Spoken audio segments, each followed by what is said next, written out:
This is all wrong. I shouldn't be up here. I should be back in school on the other side of the ocean. Yet you all come to us young people for hope. How dare you?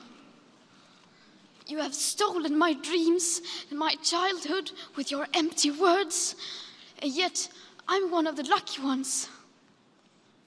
People are suffering, people are dying, entire ecosystems are collapsing.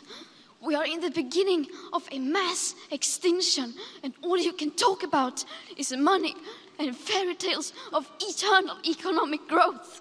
How dare you?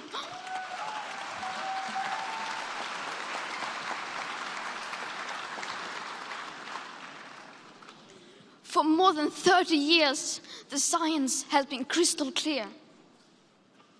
How dare you continue to look away and come here saying that you're doing enough when the politics and solutions needed are still nowhere in sight?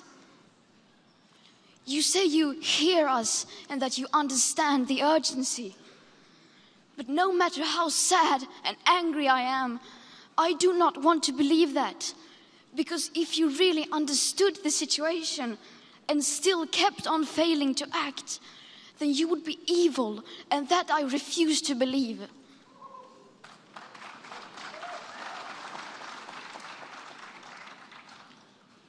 The popular idea of cutting our emissions in half in 10 years only gives us a 50% chance of staying below 1.5 degrees and the risk of setting off irreversible chain reactions beyond human control.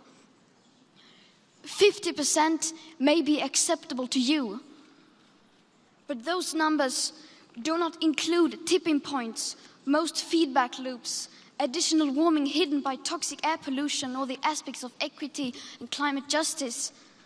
They also rely on my generation sucking hundreds of billions of tons of your CO2 out of the air with technologies that barely exist. So a 50% risk is simply not acceptable to us, we who have to live with the consequences. To have a 67% chance of staying below a 1.5 degrees of global temperature rise, the best odds given by the IPCC, the world had 420 gigatons of CO2 left to emit back on January 1st, 2018. Today, that figure is already down to less than 350 gigatons.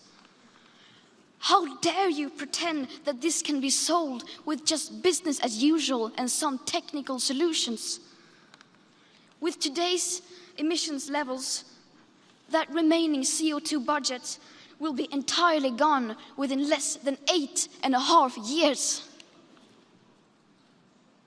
There will not be any solutions or plans presented in line with these figures here today, because these numbers are too uncomfortable and you are still not mature enough to tell it like it is.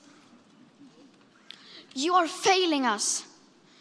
But the young people are starting to understand your betrayal.